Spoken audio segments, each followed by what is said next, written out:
Good evening. I'd like to welcome you all to the voting meeting for May of the Exeter Township Board of Directors. We have a special opportunity this evening to recognize the achievement of some of our students. Well, who's going to be the representative or speaker? I'll come up. You guys want to do it?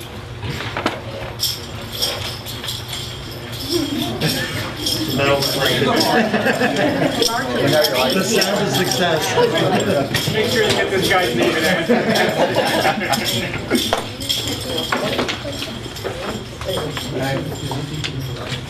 Ladies and gentlemen of the school board, we're pleased that you have us here, and we'd like to honor these young ladies and young men for their accomplishments. The Science Olympiad has been around for over 25 years, and these students represent some of the very best in Exeter junior high and senior high. Most of them are for the junior high team.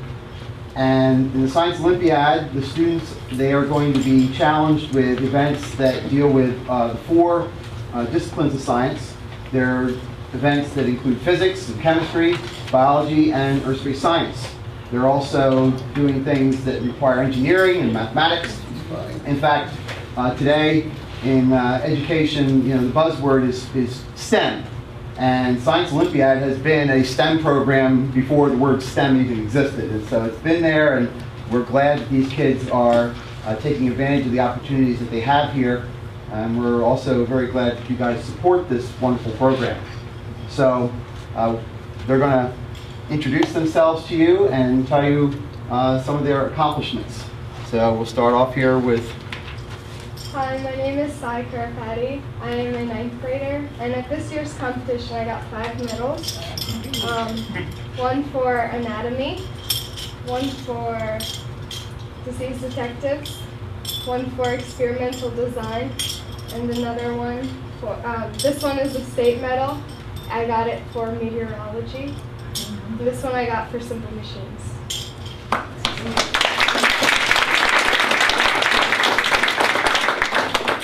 Hello, I'm Kristen Beal. I'm also a 9th grader, and I got 5 medals too.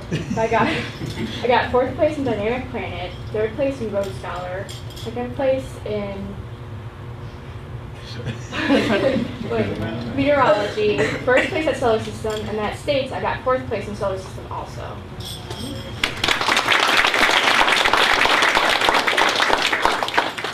I am Megan Richards. I'm also a 9th grader. I got 1st place at regionals in Solar System and Write It Do It, and 4th place in Dynamic Planet and Can't Judge a Powder.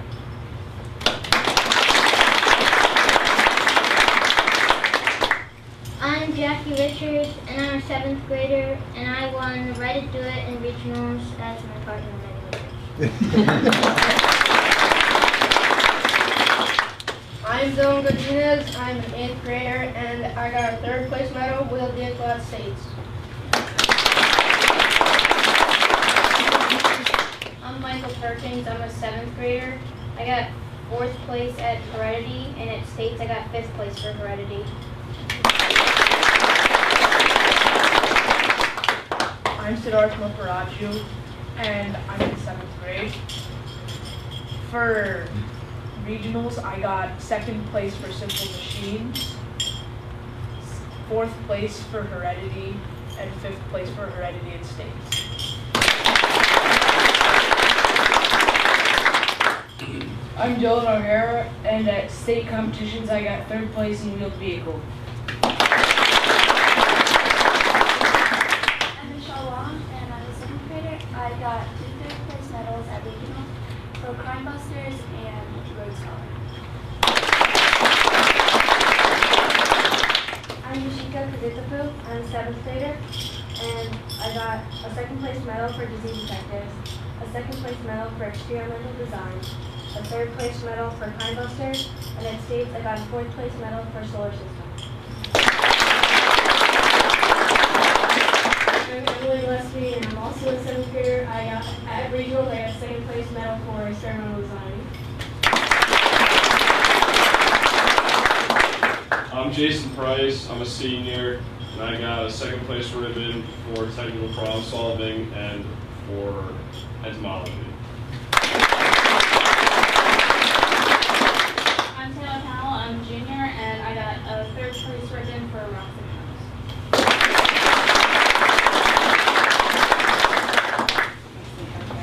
I just want to say thank you for having us here tonight and allowing us to take just a few minutes to honor these wonderful kids who are the best that Exeter has to showcase when we go to Science Olympiad competitions. And we also wanted to say thank you for your continued support for this program. Can I just ask Dylan a question? When's that car coming that drives for me? I don't have to worry about driving. Is that coming soon? Hopefully by 2017. Okay. There you go. They'll take his license away by then. His daughter will drive soon. I really would like to congratulate every one of you on behalf of the board. It bodes well for the future with as many junior high as we have represented here. And you don't realize how much your performing well means to us, because that tells us that we're doing something right and making some of the right decisions. So I would be remiss if I didn't mention the advisors, of course, Lowell Keebler, Mr. Lasky, Mrs. Powell, and Mrs. Hess. I thank you all for the effort that you put into it also. So, congratulations.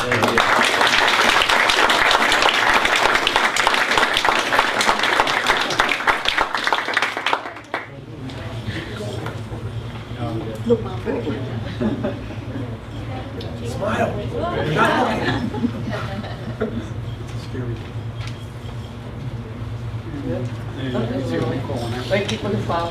Thank you. I got accused of chasing people out before. You are now free to leave, but you're also free to stay. So how often do you work on your projects after school? About every day or every other day. Oh, really? So it's a all year long activity? We start in, well, the senior high team starts in early October, as soon as we get the rules from the national committee. And we have a competition in January, that's the county competition at Kutztown University. In March, there's a regional competition also at Kutztown University, which both teams go to. And then if we qualify, which this year the junior high team qualified, they were 4th at the regional, I forgot to mention that. The senior high team was 8th at the regional. We're hoping to get back to the state tournament next year. And then the junior high team, I believe, was 19th at the state. And at the state level, there are 36 teams at each high school and junior high division. So there's actually 72 teams there. So we were 19th. And that is a really good sign for for the junior high team, a very young team. Yeah, that's great. And they're practicing pretty much all month. They come to various times and various practices in the evenings. Great. Well, So after school. Keep up the great work. Hey, thank you. Thanks again, kids. Thanks, Lou. Hey, guys. We go.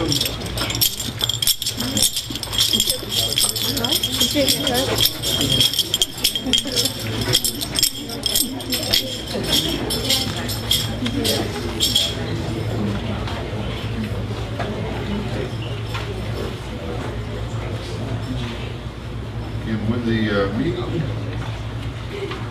I'd like to announce that we did have an executive session where we discussed personnel and litigation.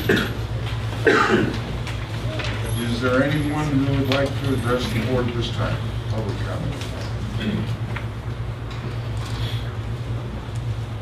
Seeing no volunteers, we have 2 sets of minutes to consider this evening.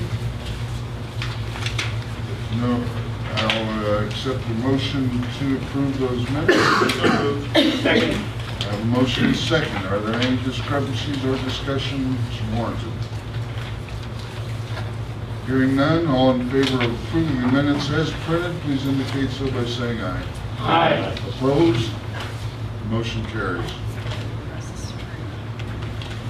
Treasurer's report. I move that we accept the treasurer's report as printed. Second. Motion is second, any discussion? Hearing none, all in favor of approving the treasurer's report as submitted, please indicate so by saying aye. Aye. Opposed? Motion carries. We have two policies. I guess this is the third, fifth reading. I believe all the changes necessary have been made. I'll entertain a motion to approve these policies. So moved. Second. A motion and a second. And I finished the last one. Any comments on policy 220 or 913? Hearing none, all in favor of approving the policies as printed, please indicate so by saying aye. Aye. Opposed? The policies are approved. Business functions, Mr. Staub. I move that the Board of School Directors appoint Mrs. Patricia O'Brien Piaja as treasurer for the Exeter Township School District effective July 1st, 2014. Second. Motion and second, discussion. Hearing none, all in favor, please indicate so by saying aye. Aye. Opposed? Motion carries. I move that the Board of School Directors appoints John S. Malsney Esquire, solicitor for the Exeter Township School District at a retainer fee of $4,800 and an hourly rate of $140, which is a $5 hourly increase. Hourly rate had been unchanged since 2008 for the 2014-2015 school term. Second. I have a motion and a second. Discussion. I promised Mr. Dr. Tamura that I would check out the rates in the county. I'm pleased to report Mr. Malsney and Mr. Stott are the primary attorney solicitors for the school districts. Their retainer fees are essentially the same. Their hourly rate is within $5, and Mr. Stott indicated he was going to raise his rate. There are other solicitors. There are other solicitors who have one or two accounts. They are all appreciably more, sometimes up to $100 more than we're paying John, but don't get any idea, we're voting on you tonight. I'd like to ask, we have other attorneys Yes, that we confer with. we do. What are the costs of those attorney fees over the year? Over the year or the hourly fee? Well, I mean, we should have some kind of record as to what. It depends on the year. I don't have those figures. Mr. Cox charges, what, I believe $160 an hour. He is not on a retainer, he is on Just an hourly. he's just an hourly employee. So Sweet we would have, Stevens, yes, Sweet Stevens. which we use for special education and for negotiations, $185 an hour. And that'll vary based upon what's going on with special ed or negotiations or employee contract issues. So it could range from $20,000 to, in 2013, it was $48,000 for Sweet Stevens services. Just for theirs. For that specifically, the attorneys that. And then we had Mr. Katz, didn't we, or something? for He's part of negotiations? Sweet Stevens. Yeah, he's Oh, from the same he's firm. part of it, As well as Mr. Warner, who's our special education attorney. So you're saying that their fees were $40,000, those three? In 2013 calendar year, because that was a combination of a lot of negotiations, special education, and other employee bargaining issues. And how about the attorney that we have for conferring with the Owanton Creek Fox- contract? Two attorneys. Right. Well, one, Fox Rothschild.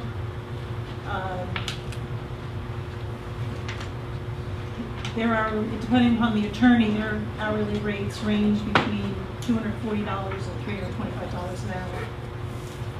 So that when they get together, we have those two plus Mr.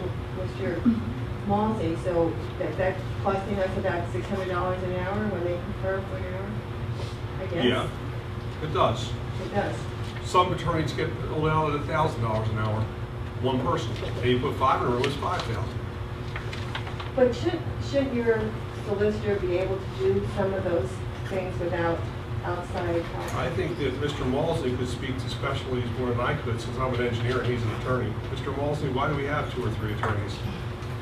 There are a lot of specialties that we have. I think one of the good examples of specialties that you run into is construction litigation, special education litigation, and they attorneys that practice this often specialize in just those areas.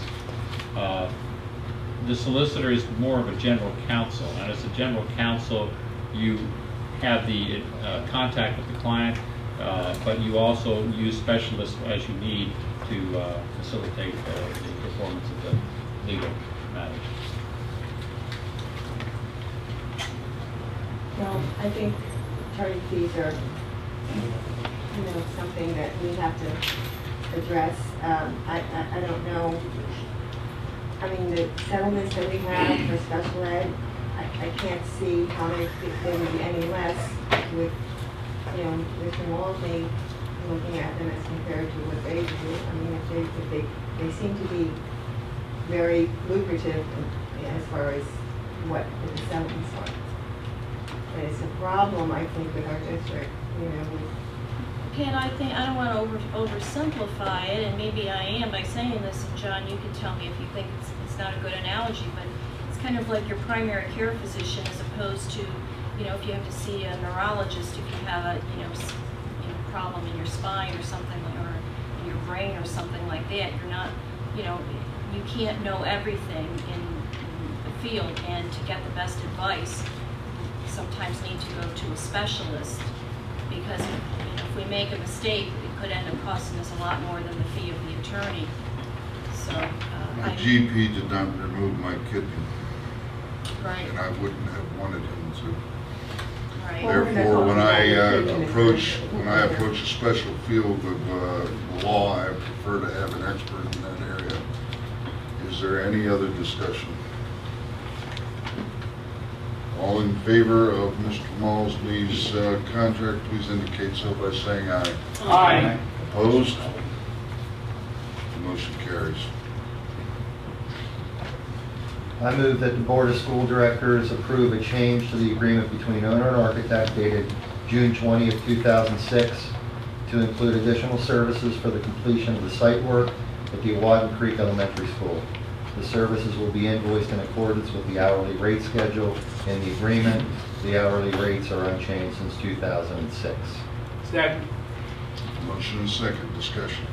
Do we have a brief update of where we are with the Awadden Creek project? Yeah, I think we can give that. We're going to be advertising the bids for the reworking of the project. It's going to start on Thursday, and then will be advertised for 3 weeks. We expect bids will be received on the 9th. Is it June 9th? We're going to do a pre-bid on the 3rd of June. Expect to receive bids on the 16th of June and present to the board on the 17th for awarding the bid. Thank you. Any further discussion? All in favor of approving the service, please indicate so by saying aye. Aye. Opposed? Motion carries. I move that the Board of School Directors accepts the audit of the St. Lawrence Real Estate Tax Collector for the year ended December 31st, 2013, with an attachment 6D. Second. A motion and second. Discussion. Hearing none. All in favor of accepting the audit, please indicate so by saying aye. Aye. Opposed? Motion carries. I move that the Board of School Directors approves the proposed final budget for the Food Service Department for the 2014-2015 school year with revenue of $1,736,727, expenditures of $1,869,969. the net loss of $133,242. Budget includes payments of $105,564 to general fund for utilities, insurance, and other district-provided services. Second. Motion is second. Discussion? Can I just ask why that comes out of the regular budget that we're approving? Yes. Standalone budget. So we're approving their budget outside of the Correct, yeah, and again, too, after this year, and I don't have it right in front of me, but I believe their fund balance will be 860,000 in that range. So I still think we're in a position to carry these losses without raising the prices of lunch too high. And also, too, we were hurt last year. I believe there was, about 5 or 6 days, Beth, where we were unable to, with the food, with all the snow days, that did affect their budget for this year. Well, unfortunately, last year, they ran a deficit also. Now, I'd like to ask, what did they do, what kind of things did they try to do to maybe have less of a deficit or maybe a surplus? I mean, The deficit is intentional. it's intentional. It is intentional on their part. She is using part of her surplus funding to basically underrate the meal prices we charge our students. So rather than raise the meal prices to the point where she would work in the black, she takes the money from her reserve and underwrites the prices we charge to the students. Well, could she not maybe cut some staff? I mean, and didn't someone say at one of the forums something about her having to get certified and it cost X number of dollars, and yet there was only one needed, and you said you would look into it, Mr. President? Did you look into that matter? I have been assured by the superintendent that matter has been addressed. Yes, it has. So are we going to be saving any money in that area? I assume that next year? person's not going to the school. So Yeah. we save the Right. $70,000. That person has indicated that she's going to submit her retirement, and then that money will go towards the new person that would be hired to take her place in their training.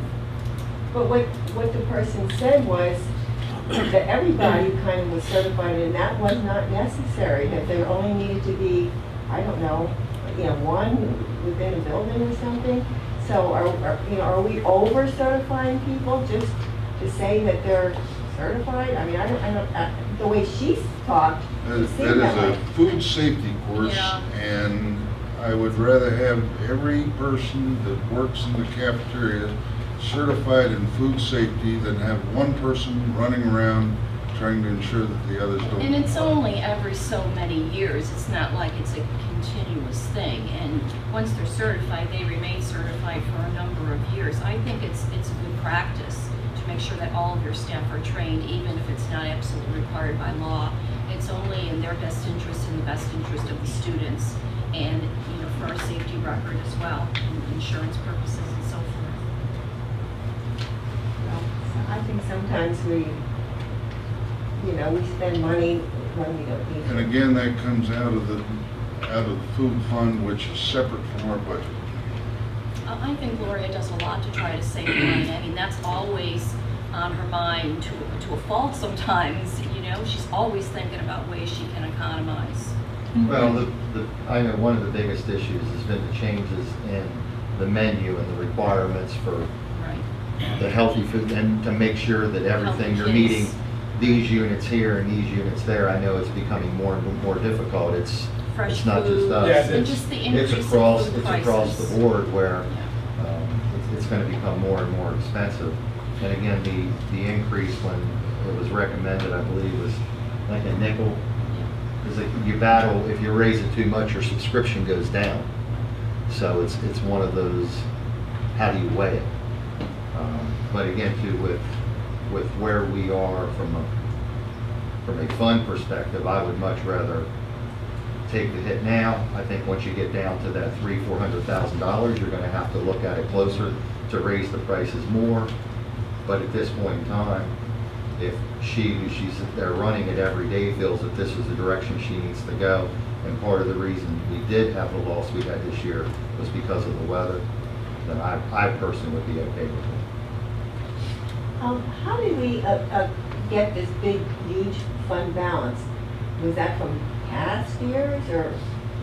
We had surpluses for a number of years. I'm not entirely sure exactly. In the day when the tasty cakes were sold and all the a la carte items. You'd make a lot of money on that. A lot of money Kids on like the a la that. carte. But then, you know, do you want healthy kids or do you want us, I don't want that. I just asked how we got this. No, but I mean, that's part of the reason selling those snacks that the kids all love, you know. So they were all hyped up all afternoon. They made it on me when all I ate for lunch was 2 Eskimo pies. Unless there is further discussion. They were only 3 for pennies. They were 15 cents each. Thank you. Unless there's further discussion, all in favor of approving the food services budget, please indicate so by saying aye. Aye. Opposed? No. I need a show of hands, please. No. No, I have 2 against. No, it's 3, I think, Todd. You raise your hand? Okay, 3 against. I move that the Board of School Directors approves the proposed final budget for the capital project funds, excluding the One Creek project fund, for the 2014-2015 school year, with revenue of $20,250, expenditures of $130,000, and fund balance as of 6/30/2015 of $6,172,216. Second. A motion and second, discussion.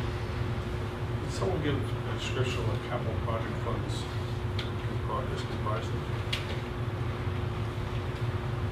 A description of what? Yeah, just a definition. I mean, it doesn't have to be long, just 2 sentences, 3 sentences. Capital project funds are specifically for building improvements.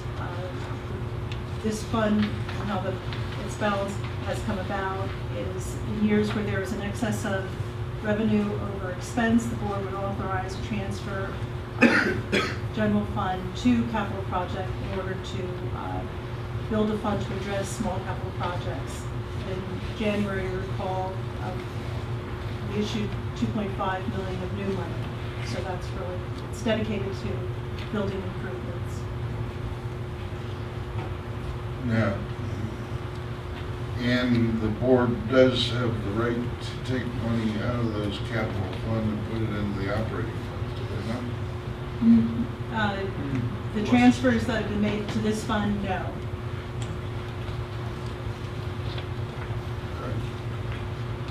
As far as the new money, that must be accounted for separately in the capital project fund, based upon the resolution that was passed.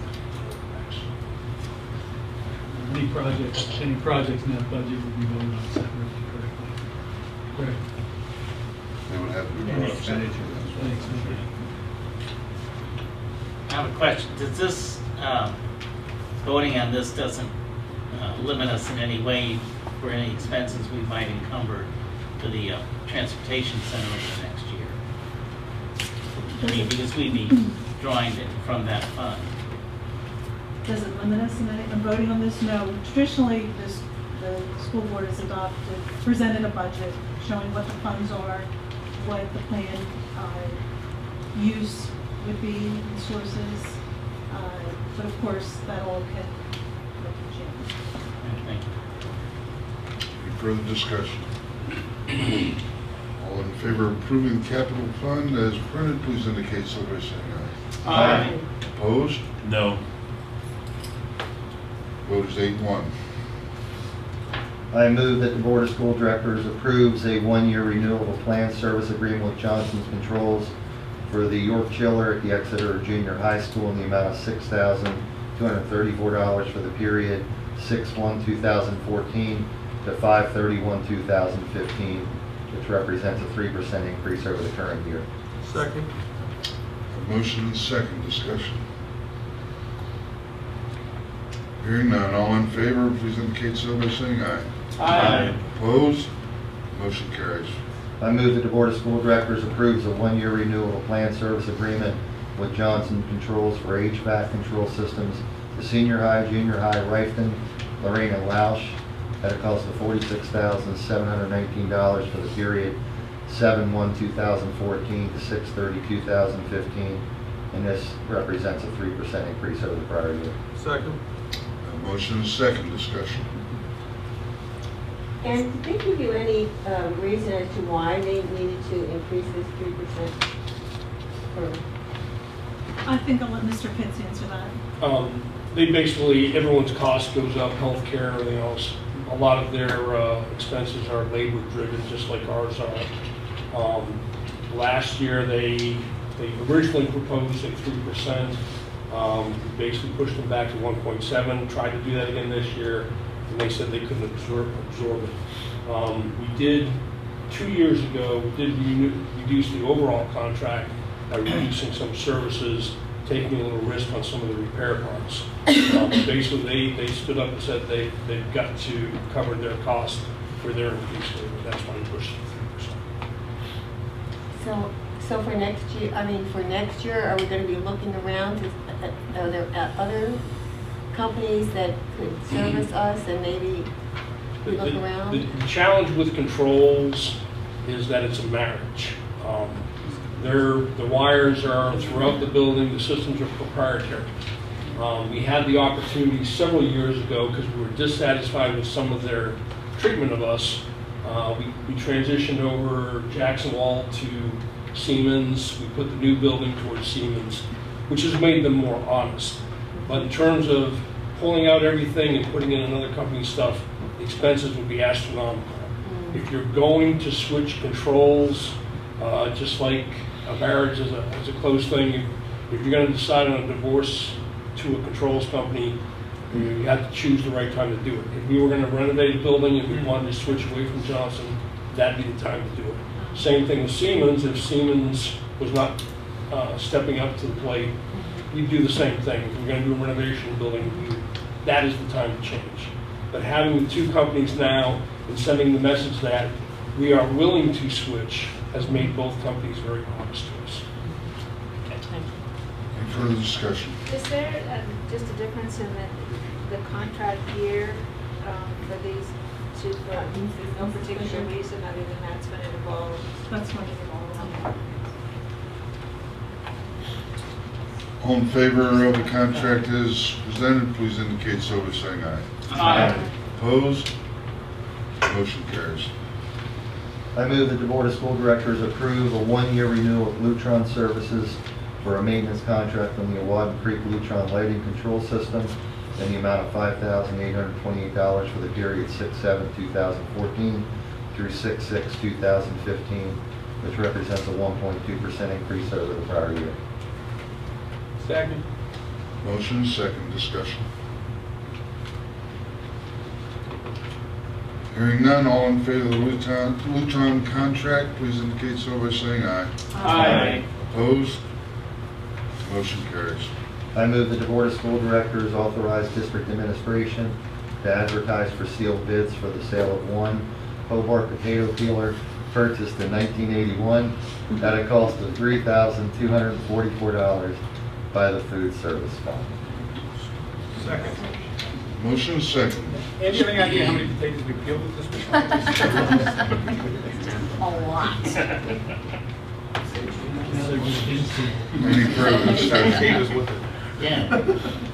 Hearing none, all in favor of authorizing the sale by sealed bid, please indicate so by saying aye. Aye. Opposed? Motion carries. I move that the Board of School Directors approves the disposal of 207 French and German textbooks dated 1998. The books no longer have value. Is that a second? No, that was Dose. Second. A motion and a second. Any discussion? So how are we going to dispose of them? Pardon me? How are we going to dispose of them? The disposal? Yeah, how are we disposing it? I cannot answer that question. I do not know. I don't know if the German teachers have any. So basically make sure there's no private student information on them, and then we'll recycle the tape. Oh, recycling, good, all right. You might want to offer them the Reading School District. Might be able to use it. Well, no, I was wondering if we were going to recycle them rather than just trash them. Yeah. They never give up those 18. All right, have we voted on this? No, we didn't vote on it. Okay. All in favor of disposing of the French and German textbooks, please indicate so by saying aye. Aye. Opposed? Motion carries.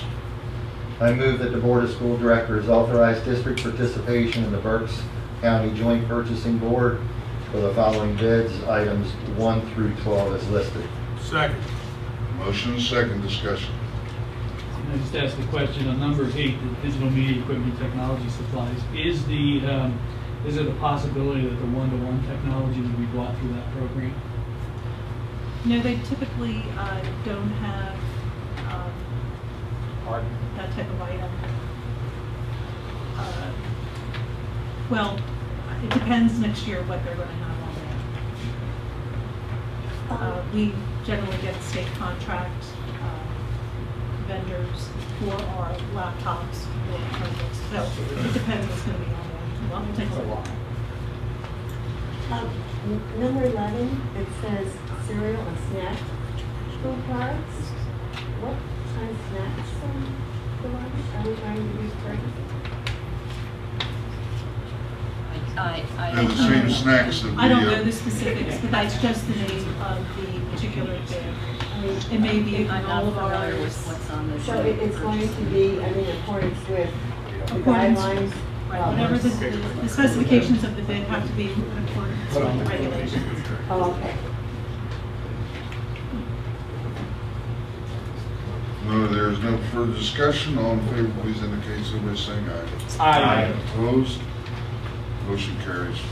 I move that the Board of School Directors approves budget transfers for the month of April 2014 in the amount of $49,016. That's in attachment 6M.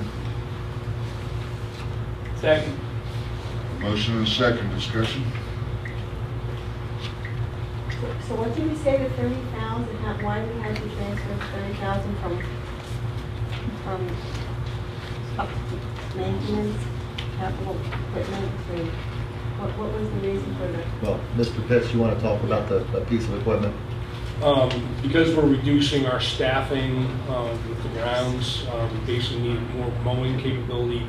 Prior equipment we bought was dual purpose snow plowing as well as mowing. It wasn't the most efficient mowing. The piece of equipment that we're purchasing with that transfer plus money that was already allocated to replace a tractor basically gives us more capabilities to keep the grounds up to date without the additional groundskeeper. So it just happened because we have one less groundskeeper, is that? That was the intent of the purchase, is to basically substitute personnel with more efficient equipment. And that wasn't known last year when we did the budget? Well, last year we knew we had to replace a tractor, Uh-huh. which covered effectively half the cost of this piece of equipment. But instead of replacing that tractor, again, the dual purpose, less efficient mower, but also has a snow capability, we went with going with basically a gull wing type of mower that's much more efficient on the flat surfaces. Any further discussion? Hearing none, all in favor of approving the transfers, please indicate so by saying aye. Aye. Opposed? Motion carries. I move that the Board of School Directors authorize district administration to execute an athletic trainer services agreement with Commonwealth Orthopedic Associates for a 3-year term from July 1st, 2014 through June 20th, 2017 for an annual fee of $20,100 each year. Second. Motion and second. Any discussion? Yes, I have a question. When this item came up last year, the board asked the administration to look into whether other providers could Yes, give us the services for more competitive. And Mr. Lagasse did that, and nobody else chose to take advantage of it. And I also made some calls to some of the providers that I knew of told them they were looking for it, but they never came through with it either. Right. Thank you. There's no further discussion. All in favor of approving the Commonwealth Orthopedic contract, please indicate so by saying aye. Aye. Opposed? Motion carries. Thank you, Mr. Stowe. Dr. Bender, personnel. I move the Board of School Directors accept the following retirements. One listed under Part A, number 1, support staff, Mr. Stanford. And then in the addendum, our certificated staff retirement of Gina Seaberniski. Second. A motion and a second. Discussion. Hearing none, all in favor, please indicate so by saying aye. Aye. Opposed? Motion carries. I move the Board of School Directors accept the following resignations. Listed under Part B, number 1, certificated staff, and number 2, support staff. A motion and a second. Any discussion? All in favor of approving the resignations, please indicate so by saying aye. Aye. Opposed? Motion carries. I move the Board of School Directors approve or ratify the following appointments listed on number 1, certificated staff A through D. Second. A motion and a second. Any discussion? Dr. Martin, you had said that you might look into the possibility of not replacing the psychologist that had retired. What happened with that discussion? We looked in, and Dr. Miller is here also. We look into that with every employee that retires or resigns, and it's just not possible to keep up with the amount of testing and the timelines that are mandated by the state with one less school psychologist. So they must do all the testing? Or I thought some of the guidance counselors do testing also. No, not the psychological evaluations. You have to be a certified school psychologist. Oh, you mean for private placement? No, not necessarily. For special education eligibility, for example. The counselors might do maybe a tiny piece, maybe of the testing that contributes to the overall report, but it must be done by a school psychologist. Dr. Martin, I remember several years ago, we did not replace Caitlin Flynn. We did not replace Yeah, Caitlin so we are one Flynn. down We from had, previously. Well, we sort of replaced her with a half-time with Kathy, Contracted. Yeah, Contracted, that's right. Right, right. Any further discussion? All in favor of the appointments, please indicate so by saying aye. Aye. Opposed? Motion carries. I move the Board of School Directors approve the following list of substitute teachers listed under number 2, Part A, certificated staff. Second. Motion and second. Any discussion? All in favor, please indicate so by saying aye. Aye. Opposed? Motion carries. I move the Board of School Directors approve the following substitute teachers listed under number 2B, guest teachers, number 1 and 2. Second. Motion and second. Discussion? All in favor, please indicate so by saying aye. Aye. Opposed? Nay. Motion carries 7-2. I move the Board of School Directors approve the following appointment of the support staff listed under number 3, Part A, Richard Fox. Second. Motion and second. Discussion? Hearing none, all in favor, please indicate so by saying aye. Aye. Opposed?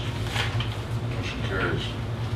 I move the Board of School Directors approve or ratify the following requests for leave of absence listed under Part D, number 1, certificated staff, number 2, support staff. Second. Motion and second. Discussion on the leaves of absence. I just have a question on A. Yes. It says beginning April 28th. How come, that's prior to this date? How come that wasn't done at the last board meeting? I'm sorry, which one? Support staff. Oh, 2A, I'm sorry, I was looking at one. Family medical leave. What happened there for last week? Yeah, that was, her son is very, very ill, and I think they were waiting for Oh, it. Yeah. Oh, okay. To find out what the issue was I was just downstairs. wondering. Sure, Yeah, I sure. was just wondering. I mean, I have no problem with family medical leave. I was just wondering, you know. how- Yeah, right, yeah, it wasn't, it's a special circumstance. Any further discussion? All in favor, please indicate so by saying aye. Aye. Opposed? Motion carries. I move the Board of School Directors approve the following appointments for summer school listed under Part E, number 1 through 6. Second. Motion is second. Discussion. Hearing none, all in favor of approving summer school appointments, please indicate so by saying aye. Aye. Opposed?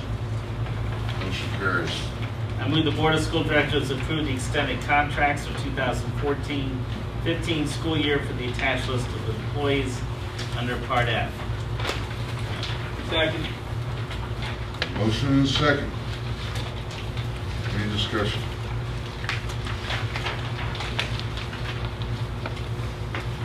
All in favor of the extended contracts, please indicate so by saying aye. Aye. Opposed? Motion carries. I move the Board of School Directors approve the staffing needs for the special education extended school year program for 2014. Motion is second. Any discussion? All in favor, please indicate so by saying aye. Aye. Opposed? Motion carries. I move the Board of School Directors approve the following staff conferences listed under Part H, number 1 through 13.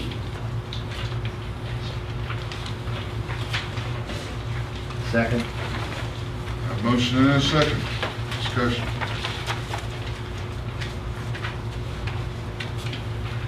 Hearing none, all in favor of approving the conferences as listed, please indicate so by saying aye.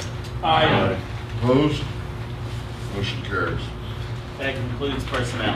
Thank you, Dr. Bender. Mrs. Kutcher, student functions. Okay, just reporting the trips in the 60-mile radius.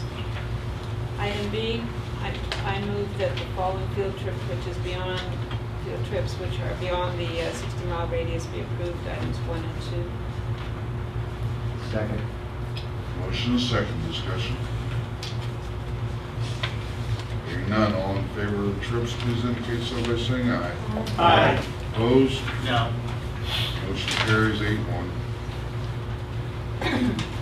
Item C, I move that the Board of School Directors approve an agreement between Pediatric Therapeutic Services and the Exeter Township School District for the 2014-15 school year to provide school-based therapy services to district at the cost of $67.50 an hour. Second. Motion and a second. Discussion. Can I ask what kind of therapy that is? Speech. Just speech.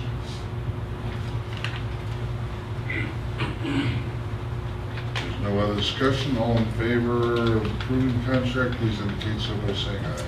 Aye. Opposed? No. Motion carries 8-1.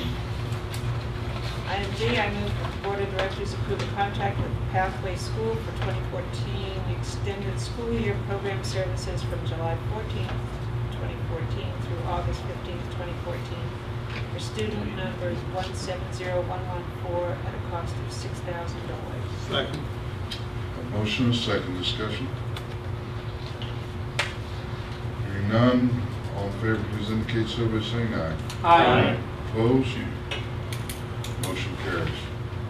Item E, I move that the Board of Directors approve the adoption of a settlement agreement and release to provide 5 hours of homebound instruction per week through the end of the 2013-14 school year at a cost of $30 per hour and $2,800 in attorney fees for student number 134614 in a form acceptable to the solicitor and to settle all claims raised by the student and parents and authorize the board president and secretary to execute the settlement agreement and release on behalf of the district. Second. Motion and second, discussion. Hearing none, all in favor, please indicate so by saying aye. Aye. Opposed? Motion carries. Item F, I move that the Board of Directors approve the renewal of contract with Manitou Inc. To provide alternative ed for disruptive youth. The district will purchase 2 upfront slots in the Manitou-Berks County Center for the 2014-15 school year. The cost of each upfront slot is $15,450. The per diem rate for other alternative education placement is $121 per day. Current year cost is $118 per day. Second. A motion and second, discussion. How many students do we normally put in America? You know, it varies throughout the year. I think, Dr. Miller, we might start out with 1 or 2, or It does vary. We range between 2 to 5. Right now, we have 3 students there, but the kids will come back to the high school sometime. Sometime the placement may not be appropriate still, and we have to move the students. So it can range between 2 and 5 throughout the school year. So when we buy that, when we sort of purchase those slots up front, does that mean that a student is in there throughout the entire year?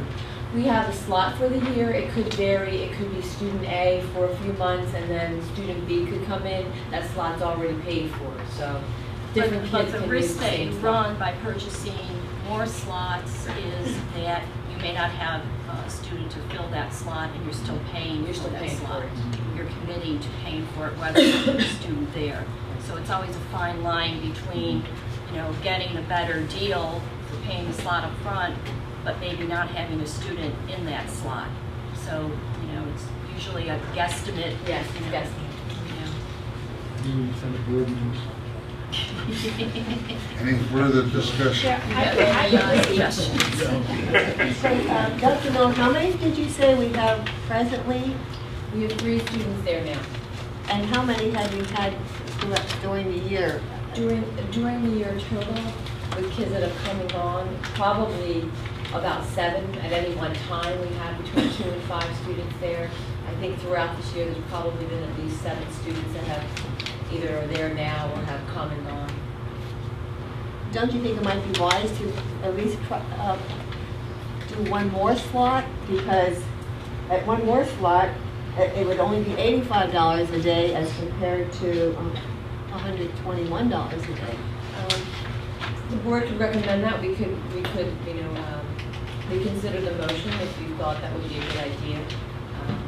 It is that tricky fine line between paying up front. Like when they open their doors in September, then we'll have 3 slots paid for, and we might only have 1 student sitting in there, and we're paying for 3 slots.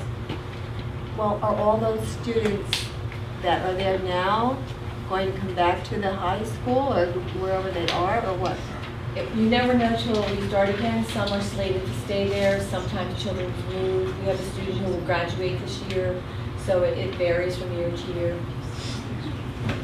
Is your suggestion in the form of motion, Ms. Pija? Yeah, I'd like to make an amendment that we put 3 slots in because it seems like, you know, we will have students there and, you know. But if we don't have them there all year, we might fill 3 slots in. We'll have discussion. We got a second. Do I have a second on the motion to amend? I'll second. I have motion and second. Any discussion? I just personally feel based on past. Dr. Martin? Oh, I'm sorry. No, I was going to say, I think Mr. McFarland had a comment he wanted to make. I was going to. I agree with the numbers. The other factor to consider is the fact that a program that we've had a lot of success with which is an AEDY program called River Rock, is opening a new campus in Amity. So there are other campuses in Sinking Spring, and it's geographically a lot closer, and we have had success with them. So I think that's another variable to kind of consider before we commit to an extra seat. Well, as I recall, the cost to River Rock was way superior to the cost that Manitou has, and they do the same thing as far as have kids on computers. on a per diem basis, that may be accurate, I don't know offhand, but I do know we've had more success. So if you looked on the whole, in terms of the success of the student, and then reincorporating them into our high school, in my experience, may actually be a cost savings. So there's a lot in play, and I understand if you decide to reserve 3 spots, but in terms of the success with the students, not a direct comparison, they're a little bit different offerings, but there has been some demonstrated success with River Rock, and they are opening a campus nearby, so it does play a factor in terms of our decision making. Well, I think their cost of $28,000 a year is I recall when we had them. How many students do we have there at River Rock? I would guesstimate it's probably a similar number right now, and it's probably three or four. It's normally you kind of approach this school year. I'm going to Exeter for this school year. Many of the situations are for 45 days or a little bit longer, based on say something happens in the first market period with some student misbehavior. So they might stay there through the first semester.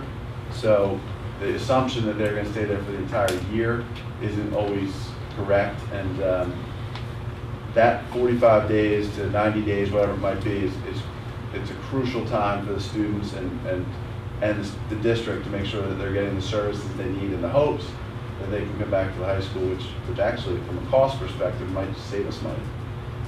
So how many came back? There's one student that was just recommended to come back at the start of next year from River Rock.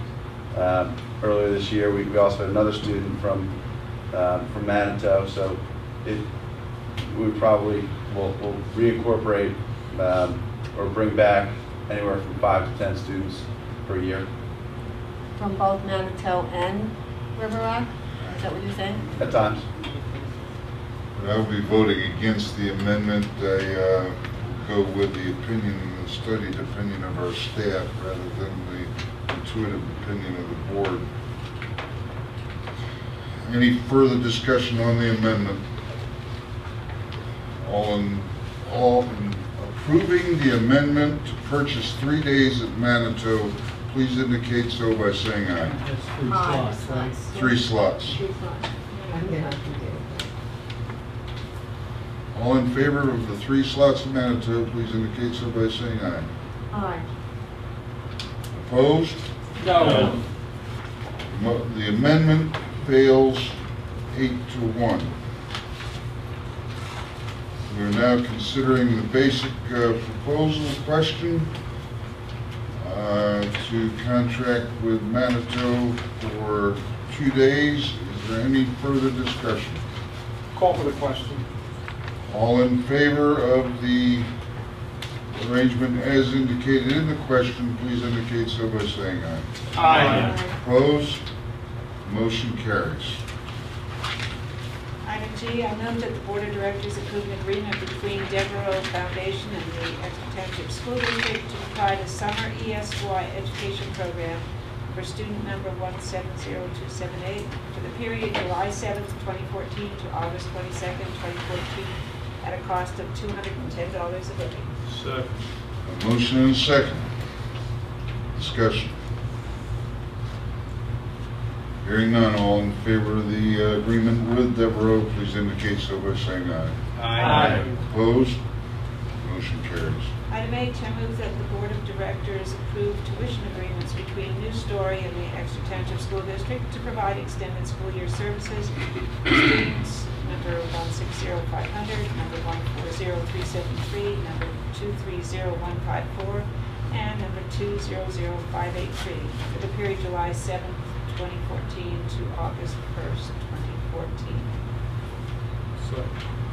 I have a motion and a second. Discussion. There's no cost associated with this. Well, each student is different depending on the particular services he or she receives. So that's why it was really hard to put a cost on there, and we discussed it, and it just wasn't really feasible because there wasn't one cost unless we aggregate everything together. Because depending on what the student qualifies for, costs might be, I don't know, I've seen range from $4,000 to $8,000 per student. I don't know if that's typical. This school works on a menu approach rather Right. than a daily rate approach. Oh, right. So Right. if student A needs a behavior specialist for 4 hours in the day, then we get charged for that behavior specialist. But another student may need a behavior specialist once a week. So we get charged on like a menu approach. Who needs speech therapy? Who needs occupational therapy? So transition services. So each child is an individualized bill. Thank you. So what is their average hourly cost? I wouldn't know that off the top of my head. I have to get that for you.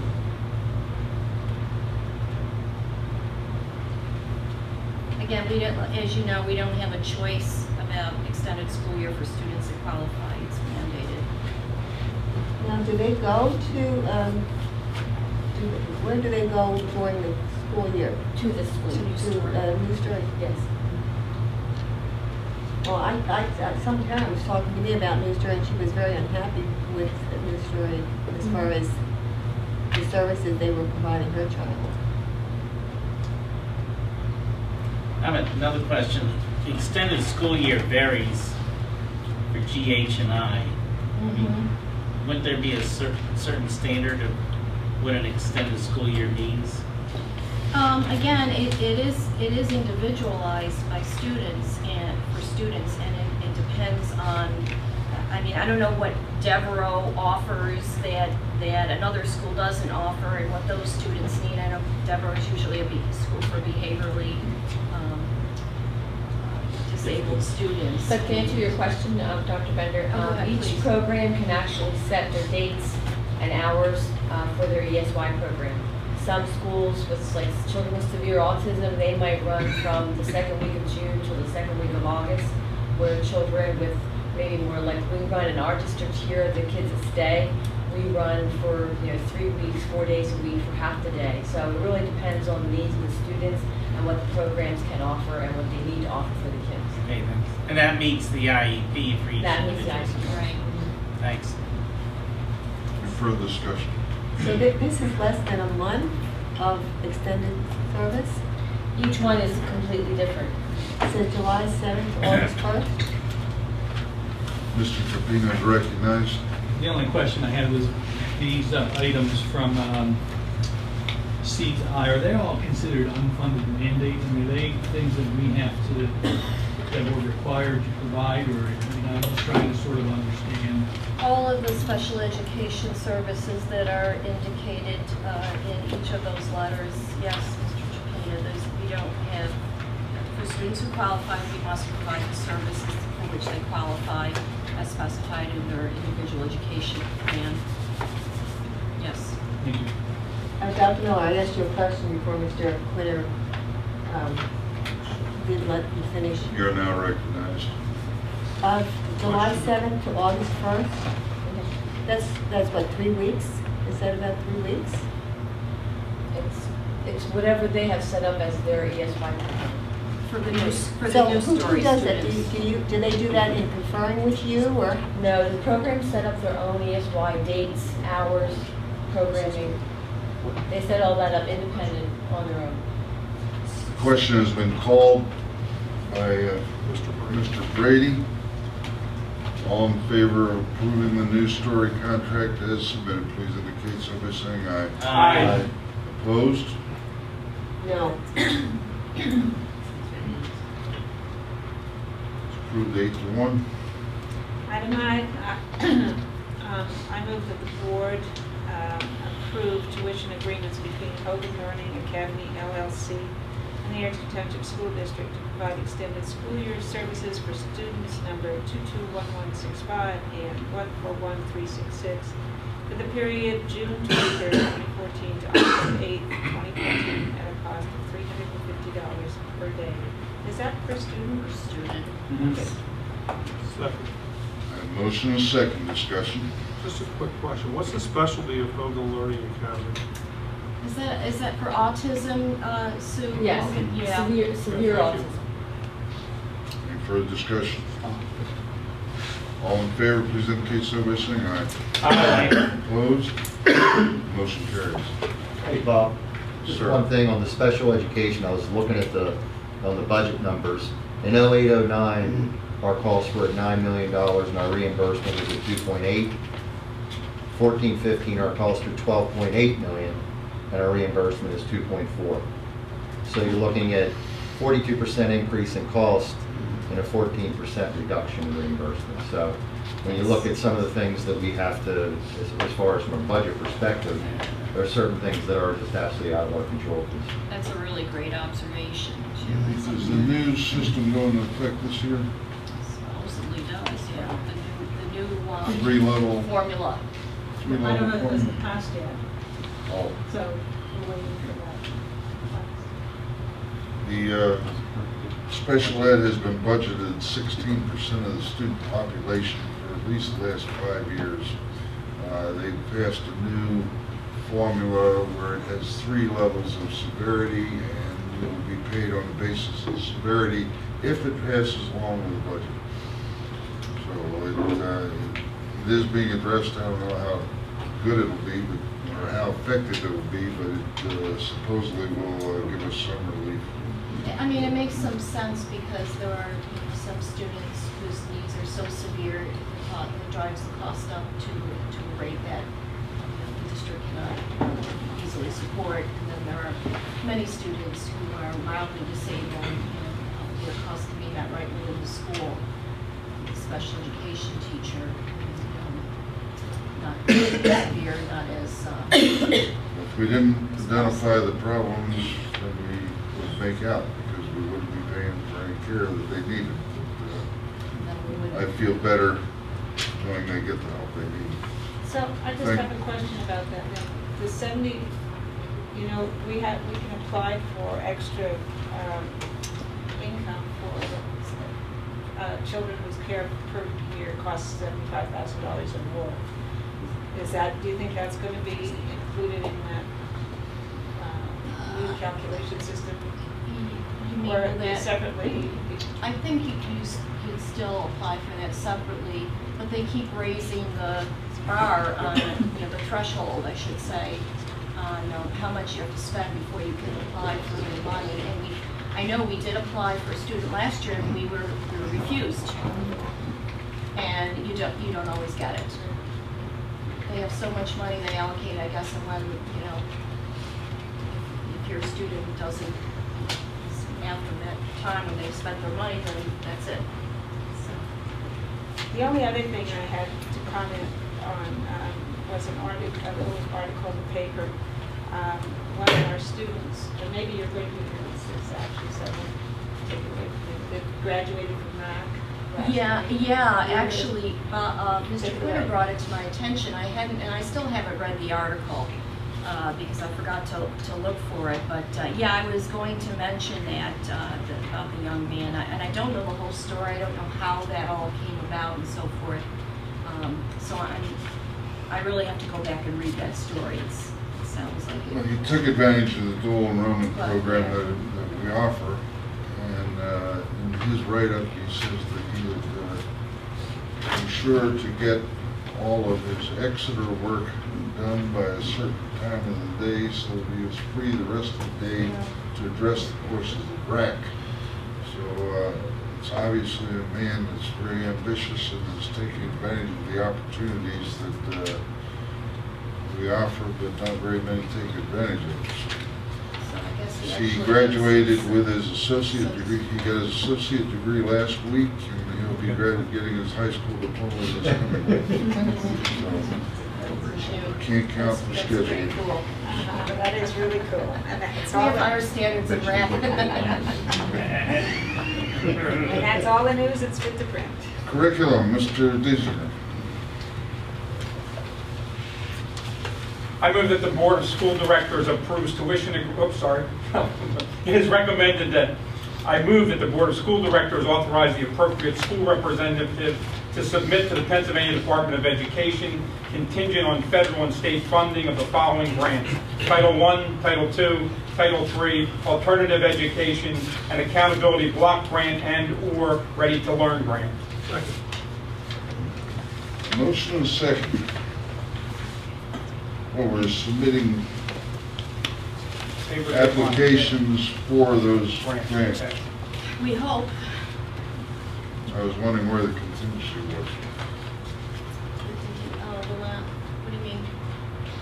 Oh, contingent, oh, yeah, the contingency is number 5. That's the new grant that the governor has proposed, and we're not sure how much of it will survive with the state deficit. So it's contingent upon the budget, the governor's budget being passed. Thank you. And by the way, number 4 gives us absolutely no money. We're applying for a grant that has absolutely no money with it. It's just a lot of paperwork. Okay, I have a motion and a second. Any further discussion? All in favor of submitting the applications, please indicate so by saying aye. Aye. Opposed? Motion carries. Anything from curriculum? Yeah, actually, our last meeting was canceled, and I just wanted to announce why. If you didn't know, we only had one agenda item, and it was the strategic plan, or whatever we're calling that now. And we had just gone through the presentation of the plan at the community forum, so we didn't feel it was necessary. Next meeting will be June 3rd. And one other thing, did we all receive an email, some comments concerning concern about the part of the curriculum that involved a presentation from Planned Parenthood? Or did I just receive that? I did. Okay, I'll forward. I would like to put them on the agenda next time. I'll forward it again. Put it together right now, so we'll send it over. Yeah. Thank you, Mr. They Deason. did a presentation. Technology, Mr. Shapiro. Just 2 things. Joe Way and Dan Wilczek are performing a level of technology integration at the high school, which is really to help the teachers to understand and prepare for the one-to-one program. And also they have apparently locked in on a Dell Chromebook as the one-to-one tool, and they are glad to have a tier 1 hardware vendor to support that technology. May I just say, Mr. Japina, and I know that Mr. McFarland will echo my sentiments because he has already talked to us about that. Our technology department did a really stellar job of assisting the high school with the administration of Keystone exams this spring, and everything ran really smoothly. And it was largely because they were there to troubleshoot any problems. The kids take it all online electronically, and it's a huge undertaking for the number of students that we have that have to take it. So kudos to that department. Great job. Thank you, Mr. Shapiro. BCIU, nothing of merit. Athletic Committee, Mr. Staub. Okay, first off, the baseball team won. We hosted the first ever time in school history, the first round game yesterday. Won 3-2, beat a kid who's on a scholarship for Division I baseball. I think it's either Virginia or Virginia Commonwealth, somewhere down there. So we won that game. Track and field, we had 3 athletes qualify for the District 3 meet. The boys tennis team finished at 10-3, made it to the Berks County Championship match. Unfortunately, they came up against the eventual state champions at that time, so it didn't work out very well. Wyomissing won the states again. Jonah and Nolan won the Berks County and District 3 doubles championships, and they will be starting going to states this week. I believe it's this weekend. The boys volleyball team finished 12-3. They won the Division I title. They qualified for the county and District 3 playoffs. Unfortunately, they lost to Hempfield last evening, so we'll talk about losses as well as wins. The boys lacrosse qualified for the Berks County playoffs. The girls had an awesome year. They finished at 20-2. They finished the regular season at 18-0. They lost in the championship match by one goal, and then lost in the playoffs by 1 goal. So they ended up 20-2, but still they had a great year. A couple other things. I don't know if you've had an opportunity. We've been in the paper a lot. This information on Michael Spiller. I don't know if anyone's had a chance to read about this. This is a young man who came to us a few years back. Actually, it was one of the first things that Mr. Lagath had to address. He's from North Philadelphia. The state, the athletic department gave him an additional year to play football, and his quote was, "Football was my savior. Football got me out of a bad situation. I figured it was going to bring me closer to a better one, which is college." He is doing great in college. And it's just an example of the things that we talk about as far as athletics, extracurriculars, band, things of that nature. And then also Could you please note that that college was the Harvard of the state school system, the Bloomsburg Muhlenberg? I'd like to note that that was the Harvard of the state school. But not the Yale. That's it, yeah. There you go. Also, in addition, the Eagle had run a nice report the last few days on athletic funding. I don't know if you had an opportunity to read that, but it was a very, very good article. As a matter of fact, we got some good press. In fact, I don't know if you guys have Tom on speed dial, but I know he was quoted a good bit. But of note in there, I think that was very important, is 60% of our 7th to 12th grade students participate. And the total net budget on there was $892,000. Now, yes, that's real money, but in our budget, that's slightly over 1%. So what I would like to comment and say that for what this does for many of these kids, there's a lot of Michael Spillers out there that I think is something that we really, really need to address and do our best to maintain. It's not these kids' fault that we have $1.4 million going to cyber schools because the government allows kids that don't want to come here to go somewhere else and we have to pay for it. We can't control the fact that we have the special education disaster that we talked about. We can't control the fact that we have the pension disaster we talk about. We have cut and cut and cut. And again, I know that there's people out there, and there's not a single budget that we can't cut more. I can tell you that there are things on a budget. But when you look at the benefits and the cost for something like that, I think it's imperative that we do our best to maintain.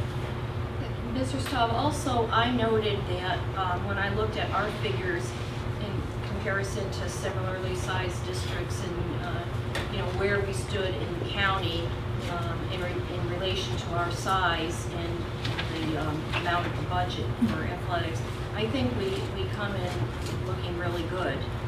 That we're very efficient and cost effective, more so than I actually had expected. I was pleasantly surprised to see that we're doing a good job trying to keep the costs down, even though we have a very good program with very good results, particularly this year. Thank you, Mr. Stowe. Yeah, just a comment. I think it's important that we keep focused on who we are and what we're about and what the definition of education is. And it's about opportunities, and I would agree with everything Mr. Staub said, and I would thank him for his comments. Can I comment also, please?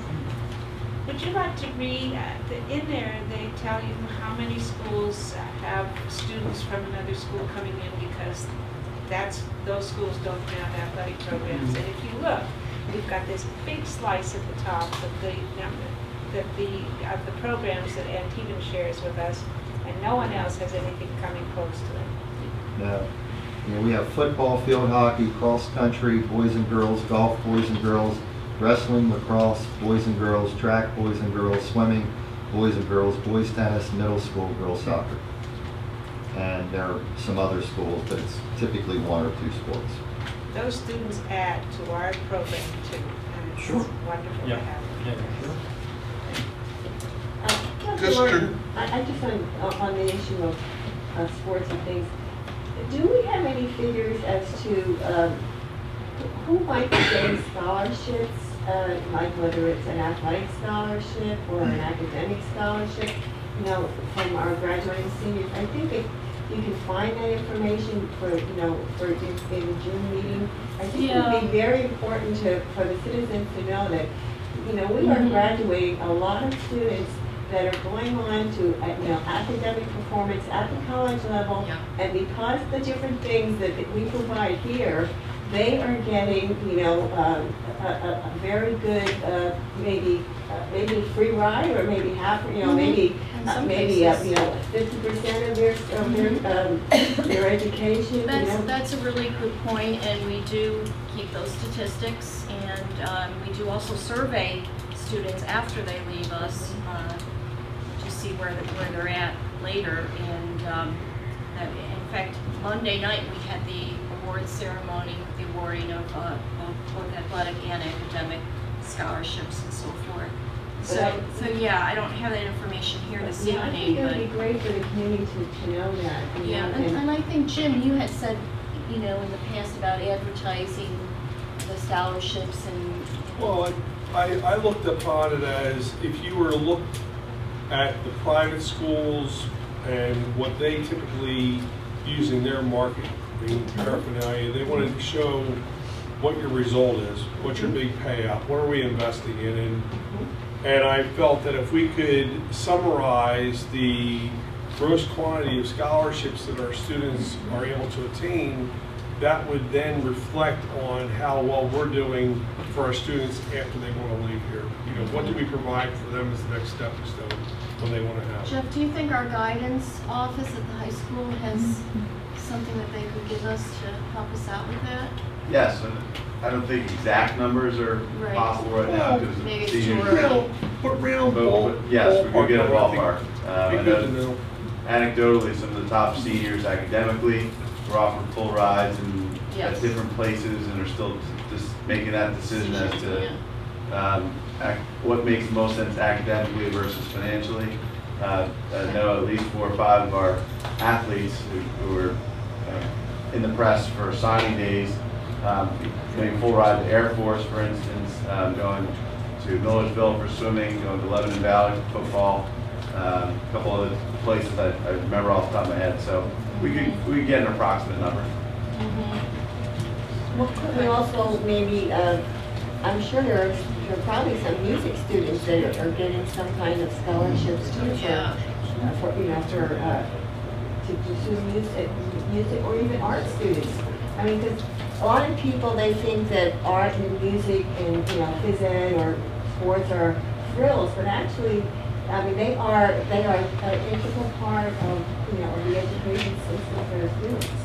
So, Yeah, and I'm always surprised at how many of our students go on to major in some form of music and end up, I know a young lady, I'm actually going to her wedding next month, who graduated from here about 8 years ago, and she's a musician. She works in the music field, and you know, that's her career now. I'm going to have to excuse myself, I have an obligation. Understood. Thanks. Okay, under district growth, township liaison, the steering committee is turning into a review, not necessarily a rewrite, but a review of the zoning throughout the township with and the township procedures to entice and ease the application of new businesses to conduct their businesses within the township. Coincidentally, we've got some correspondence, and I'll be submitting something next month that, for us to consider on how we might enhance this effort on the part of the township. Since one of the reasons our tax rate is so high is because of the lack of, if we had 2 shopping centers instead of 1, we'd be in a better shape. This does have a direct impact on us. We have 2, one's just empty. Yes, yes. We have room to expand. Yeah. Well, that's part of the problem we're facing. Public relations, anybody gonna take it? Unfortunately, Don couldn't be with us this evening. He wanted me to mention that the new newsletter is in your folders this evening, and I'm going to actually call your attention to something in the newsletter when my term is up. Also, we did have a successful May Day this past weekend, and I believe the APTs have earned about maybe $17,000 total to be spread among the APTs as a result of May Day. they were, I could actually see them from a window in my house. Yeah, I didn't even have to go outside. I didn't want to, it was cold. I was in the shower and I thought somebody was breaking into the house. Do you keep a gun mounted by the shower? I have one. Okay. Facilities Committee, Mr. Brady. You will notice inside of your packet this evening, this double-sided sheet of paper has 9 questions on it. This is directly related to our meeting that we'll be having this Thursday evening starting at 6 p.m. We'll be interviewing 4 architectural firms with regarding the proposed bus facility that will be located in Wadden Creek. It's open to the public for the interviewing process. The board will be grading each one of the firms on the responses to our questions that we'll be putting forth to decide on which firm we would want to move forward with. I've asked Mr. Pitts to be with us this evening.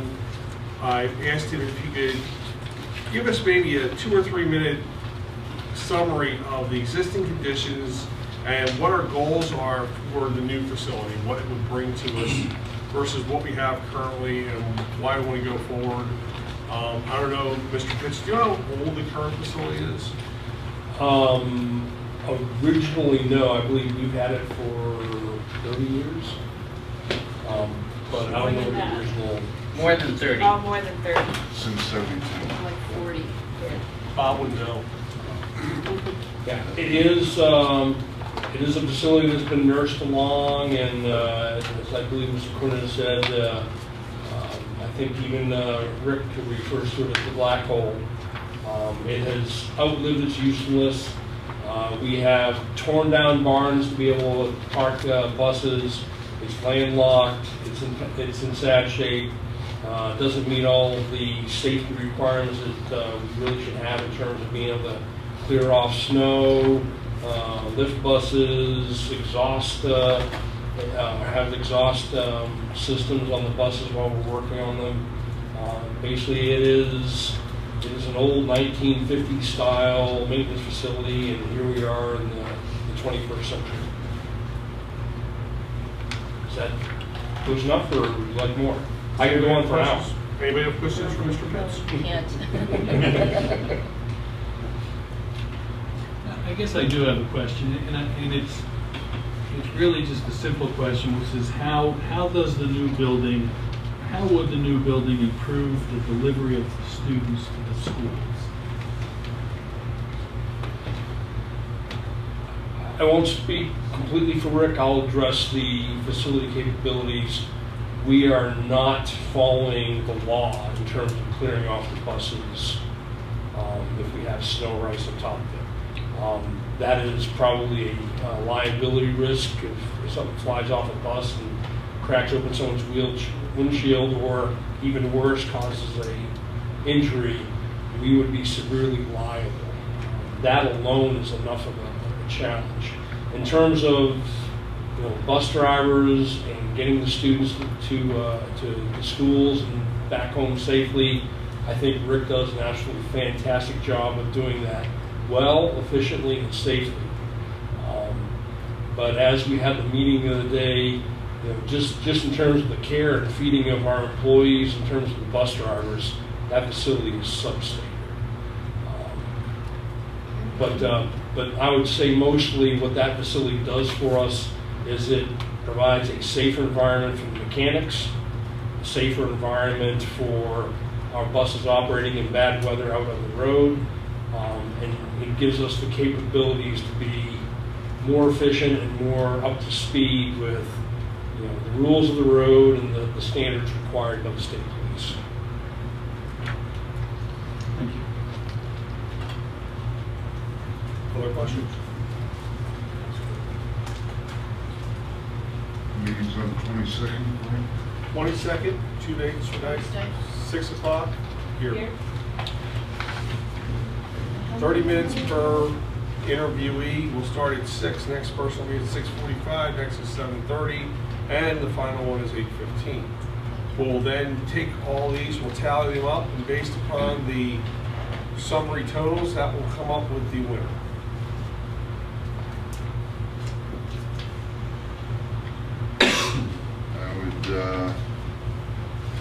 urge anyone who's going to participate, or if, even if you're not going to participate, if you see any questions that you feel should be expanded, or the new questions we put on the list, be submitted prior to submit them tomorrow or Thursday morning. We'll probably have them for Thursday evening.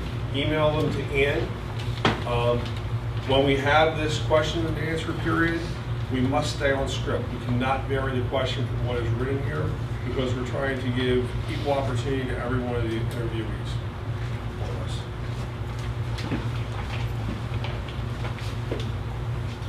Joe, anything on audit? No, just that the tax for St. Lawrence came back, no issues, and we're good to go there. Thank you, sir. Ms. Pisa, payment request. Yes, attachment XIX has the payments that we had to pay out, and I hope that we will pay our bills. We had from the general fund $1,025,329.42, and from the Wanton Creek Elementary School $7,109.66.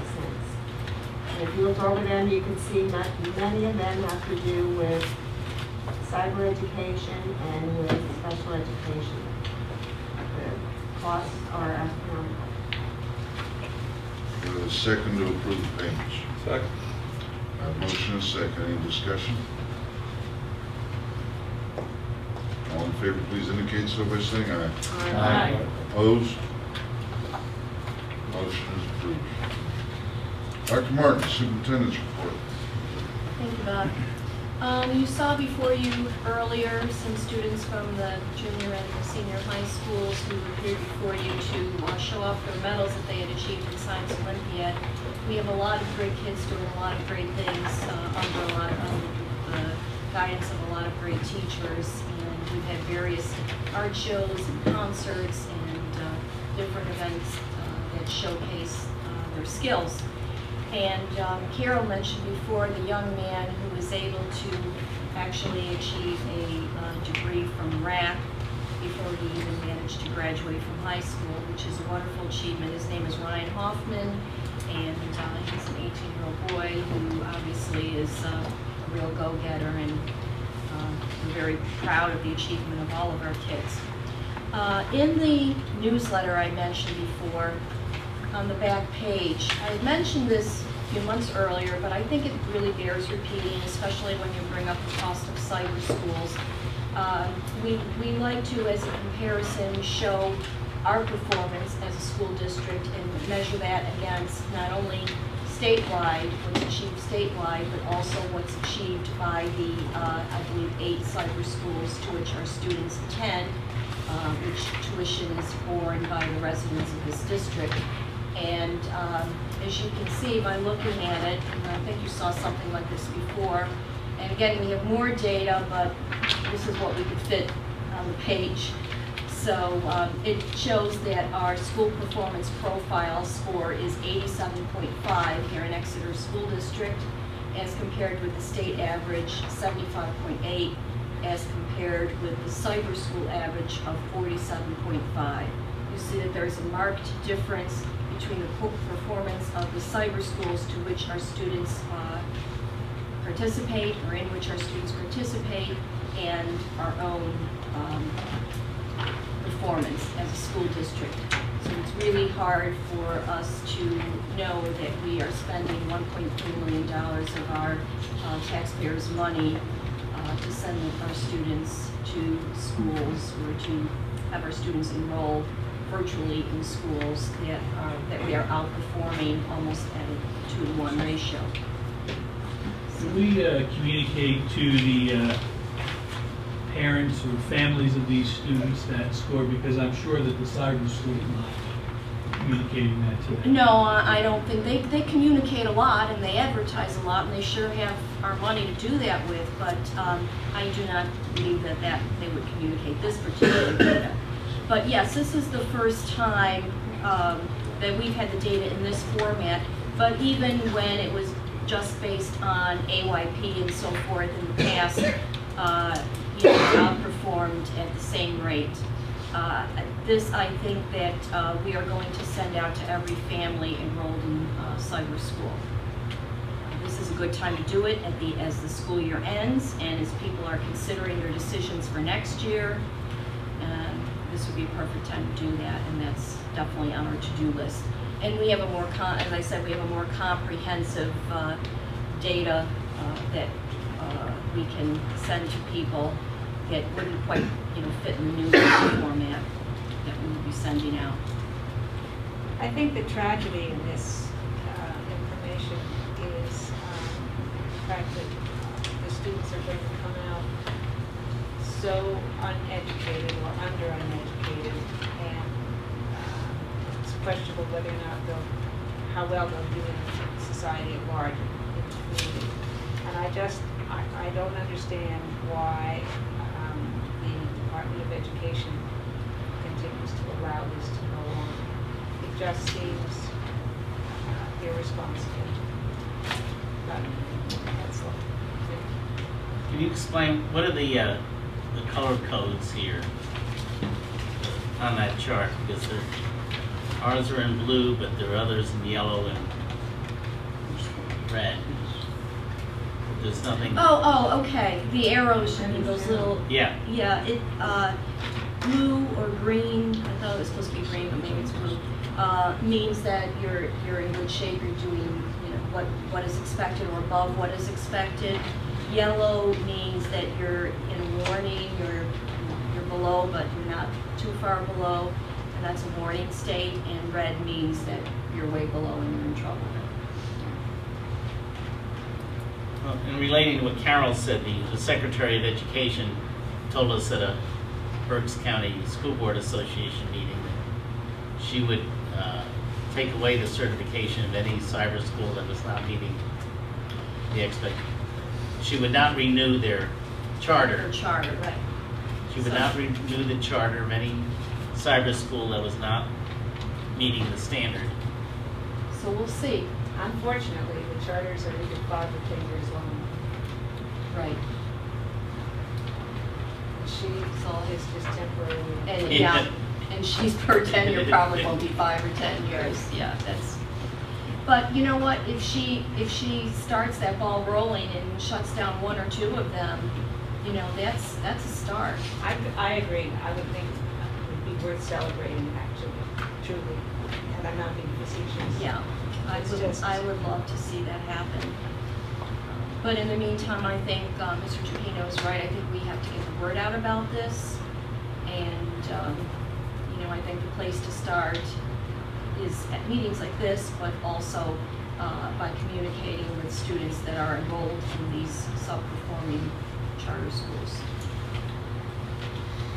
Mr. President, I saw that PSBA is looking for ideas, for their next platform, the agenda for the next year. I think, if somebody wants to send their child to cyber school and they think that's a great thing, if those schools are underperforming, let them pay the cost. I mean, I looked at a thing as a treasurer. There's five from one family, 5 students going to cyber schools. Now that's what, $50,000 we're paying out to send them, those children and those parents to schools that are failing those students.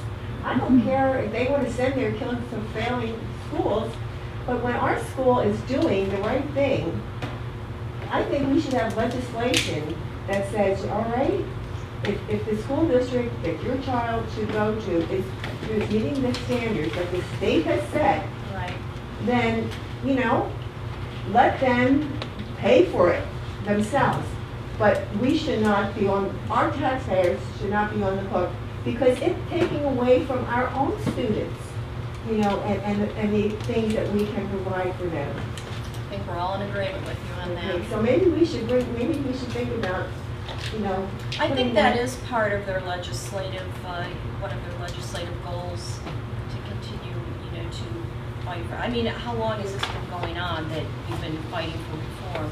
with the cyber charters. There's supposed to be a representative out of Chester County or Montgomery County that's putting forth a bill, or was putting forth a bill regarding funding of charter schools to put it back into the state's corner, because the students aren't necessarily attending a school located in the district in Cypress. Well, I'd love to see that. I'd love to see how far that would get. It was out about a month ago, that news. It is pending. Well, right now, though, the Senate is wants to have the state authorize charter schools. And they're working on that bill to pass. You're talking about the brick and mortar charters? Yeah. The state already authorizes the cyber charters. Right, and you see what a job they're doing with that, right? They're all failing. But, yeah, they're trying to do that, and I think they want to pass that in June, in the budget. Yeah, I heard that. Because PSCBA has been after us to, contact our legislators to vote against it. That's it. Thank you, ma'am. I just have one more question, Bob. Have we had any further discussion within team regarding shared services from our? No, I haven't. It's on my to-do list to reach out to Larry, and I think it's gonna, like I said, I had come up with a couple of ideas, and I want to sort of run it by you before I go any further to see if there's any interest at all, because I don't want to go any further unless I know that there's some interest in this specific avenue I wanted to go down. So it's on my call list. Thank you. Yeah. Dr. Davies, tell me everything I should know about upcoming professional development. You got it. Okay, so the Exeter Township School District performs most of their professional development during the summer. We offer flex days to teachers. Last year we offered 2 flex days because of the contract. This year we're offering 3. And in addition to those 3 flex days, we had some unusual weather this past winter, which provided us an opportunity to have some additional staff development during the week of June 9th, 4 days, 9th, 10th, 11th, and 12th. And in my opinion, it couldn't have come at a better time due to all the math work that we're doing. So it was really quite beneficial.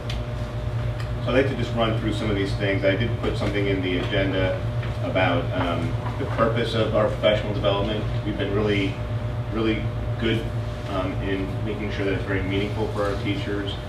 And there's also those cases where we have to do some different types of PD for our teachers that will just keep us in compliance with those state mandates that are always looming over us. And most specifically is the teacher evaluation system, teacher effectiveness, and the SLOW training for our teachers, who stands for Student Learning Objectives, and it's going to contribute to their evaluation, and that's going to begin the teacher's evaluation, and that'll begin next year. So the June 9 through 12 days, those Act 80 days, we started planning for those almost immediately after the school board provided us those opportunities to do that. And I think I'd like to just acknowledge Julie. She's been really helpful, Julie Klein, in helping to organize that, and so have the building principals in coming together. Again, the idea was to make those days as meaningful as possible for the teachers. So our secondary principals primarily, because a lot of our elementary principals are working with the math program, so our secondary principals did a really great job of trying to meet the needs of those department level teachers who may be outside of math, and making sure that the PD is very meaningful. And Julie's been helping to corral all that. So thanks, Julie. And so the 9th through 12th, I guess June 9th is really the outlier where, and Don Kramer's been a big help too. He's not here tonight. But the 9th is going to be really about the all hazards planning, and they're going to be working with Chief Neidert. All teachers will be going through ALICE training and all hazards plan training. And I think Ken we part of that organization, and so is John Artie. I want to make sure you guys are all recognized for kind of leading that. They're going to be bringing all the elementary teachers through, I believe, in the afternoon, and the secondary teachers in the morning. I think that's how it's working. And it's going to be at Rifton. And opposite that, the secondary teachers will be working with their PLC norms. We're having somebody from Discovery Ed come in and work on norms for those PLCs, and then the elementary teachers will be working on those student learning objectives that I mentioned earlier.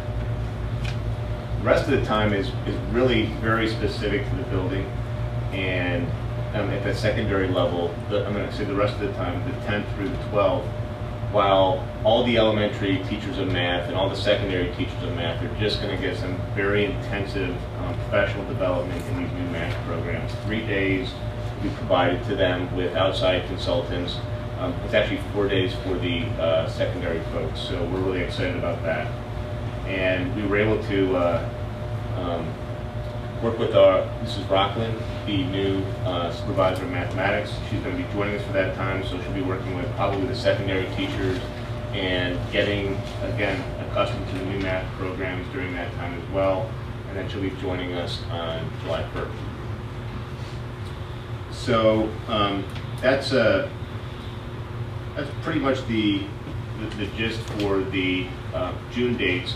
I'd also like to just recognize that Eileen Unger and John Rugg, two teachers that we have, put a ton of work into this slow training. I really have to commend them on their professionalism. These teachers went to the trainer of trainer opportunities that the IU presented for us and for our teachers. They turned it around. They took 3 days of training, boiled it down to just what the teachers needed, and they're practically trained the entire high school already. So they've done a really super job of doing that. And then they're going to be working with this junior high teachers during those June dates. So kudos to them for really putting out that great effort in that area.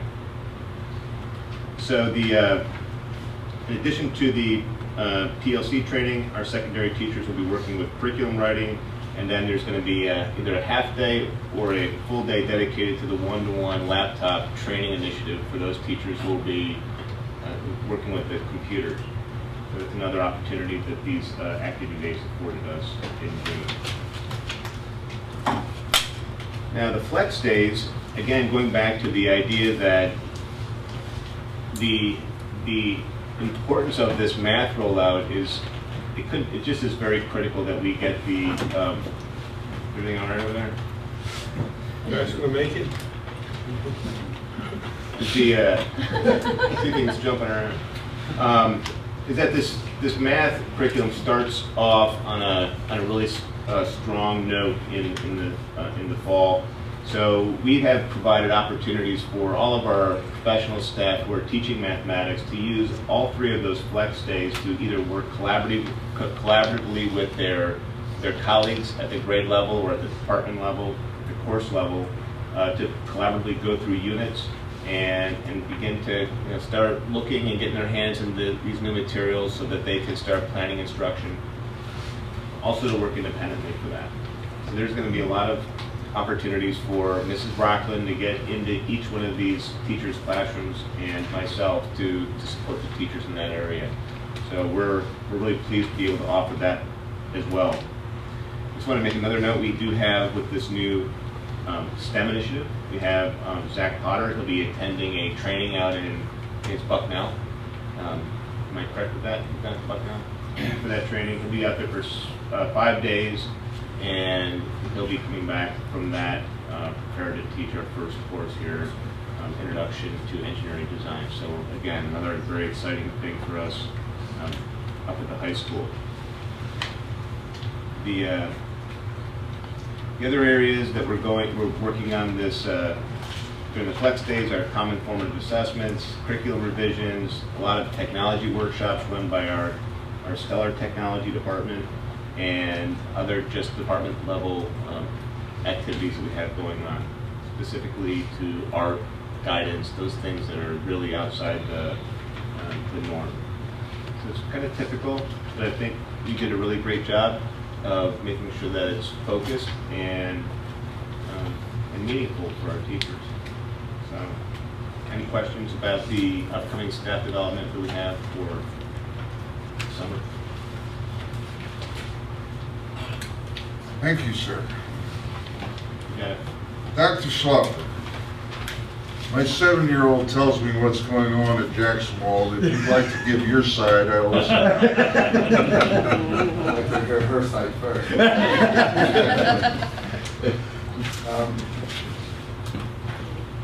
The teacher observations, I'll just go on a list of the things that I've listed. The teacher observations this year really have proven to be time-consuming, but very valuable and much more meaningful than we have done in the past. We're getting our minds around it as a group of, I can speak for the elementary group, that it's a lot of work, it's a lot of planning, there's a lot more meetings, there's a lot of back and forth, but it seems to be a very effective way of doing these observations this past week as opposed to years in the past. Our early release dates this year was that we had a lot of early dismissals, and it was very valuable. Having that time and having the teachers plan for it and having the teachers work on it.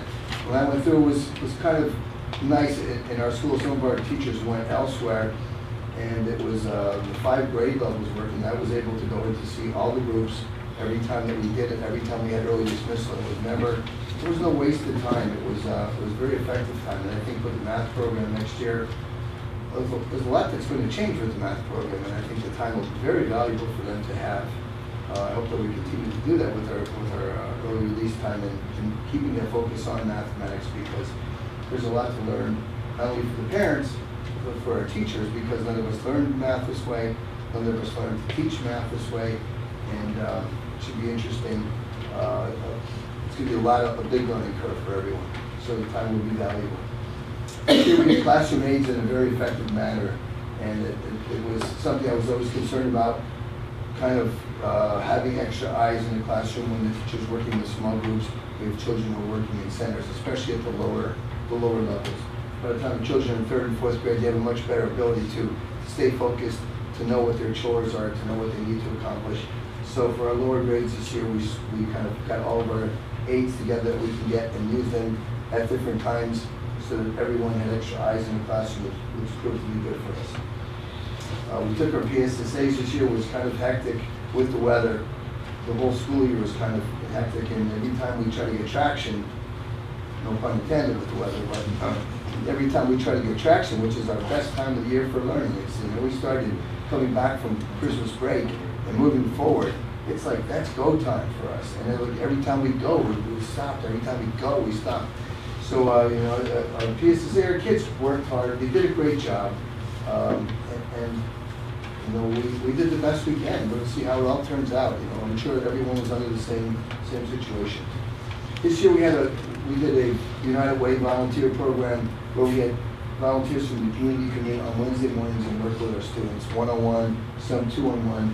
We had 11 students that we identified in 2nd grade. For the program, we had 9 volunteers, and it was interesting through the whole year how that went. Like without any question, the biggest bang for the dollar was for the volunteers. They enjoyed coming to our school. They enjoyed being part of our school. They enjoyed the camaraderie of being with the children. They went home, feeling great that they did a good service for our children. But I met with Stella Leonti at the end of it all, and some things kind of have to change, or I don't know that we're going to continue doing it. Because 30 minutes once a week with people who really aren't trained to teach, really wasn't a great, and it was a logistical concern for me always. Felt badly when kids didn't show up. I sent numerous letters to kids and phone calls and things to make sure they're there, because we have people who are taking off their job, the people who are taking their time to come in and volunteer, and then their students don't show up. It's like, I'm like in the delivery room every Wednesday morning, pacing back and forth, watching for cars, who's coming, who's not. And, substitutes, they would be substitutes. I can't make it today, can someone take my child? It was kind of for a program that's supposed to run by itself. It did run by itself. I ran the program. It took a lot of my time. So it was good, and I talked with Stella about getting people to come for longer chunks of time and push into the classrooms and be part of our volunteer program, and I think we can do some much better things with their support at that point. Giant A+ rewards, we're looking at about $2,000 this year. Last year we had such a banner year, and I sent out more encouraging letters to people this year to try to even get that further. And I don't know why that dropped off. I know Mrs. Eckenroth and I did a whole lot of work with that last year and this year, and actually this year the APT's taking it over. But for the last 3 years, Mrs. Eckenroth primarily, and myself, we did a lot of gathering information and calling, sending out letters and doing things to get people. And I don't know if Giant's prices went up, or I don't know, because I gotta notice Giant's prices have gone up. And I don't know if less people are shopping at Giant, but people haven't signed up as much as they had in the past. You ever get a Wegmans that stop shopping at Giant? Yeah. Darn right. Actually, I think I saw some special that some of the best prices you get for buying brand names was Weiss and Wegmans, which were actually ahead of some of the other places. It was interesting. Of course, you go top shelf at Wegmans. Our safety, which Mary Beth takes the chart of every day, checks off how many days. It's kind of interesting that we've had no injuries. I'm sure that makes you happy, right? I sat in on a couple of those meetings already with the auditors, and I'm glad we don't have any cases over there. But it's something that's important. It's part of what we do, and safety for everyone is a concern. And finally, our socioeconomic status. That's a number that has gone up historically forever. I don't understand how that number has moved this year. We had one student that was identified as an ESL student about 3 weeks ago in our building. I would suspect that we would have 10, 15 students. We had one. It's kind of none almost the whole year. So our number held at 32% free and reduced, which again was kind of surprising.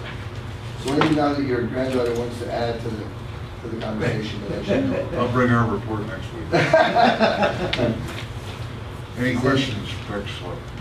I'll just add on the United Way that I have actually been asked to solicit Dr. Tamura's company and the Exeter School District, and I'll be here at some point in the fall with people from the United Way.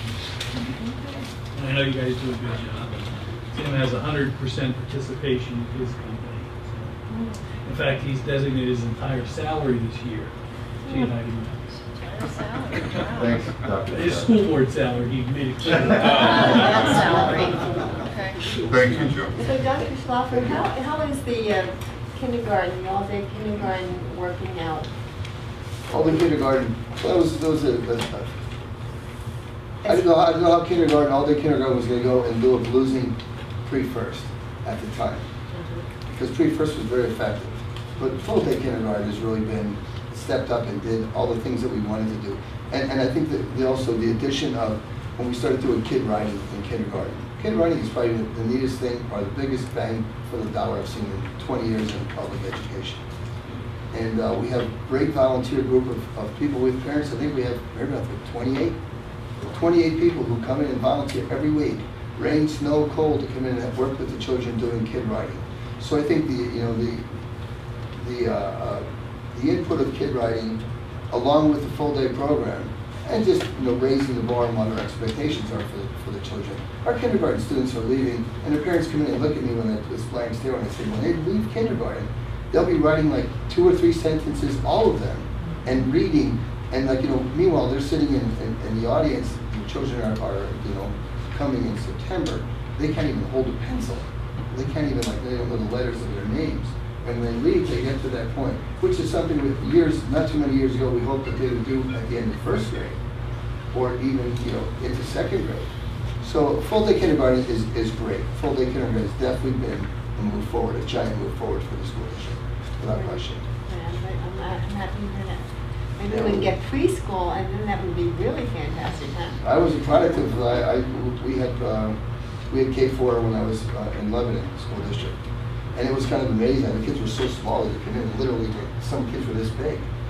And so they had K4, and then we had K4, and then the children went from there, they went to K5. And it was, it was good. It was a nice thing to have. Yeah. So you have some children reading then in kindergarten then? In K4? No. Oh, no, they're all reading. Great. They all read, yeah. Fantastic. For sure. I mean, I think I don't know that we have any children who aren't reading right now. That's fantastic. In the whole building, for sure. Thank you, sir. Thanks, sir. Are there any other matters to come before the board? Now I'll entertain a motion to adjourn. So moved. We are adjourned.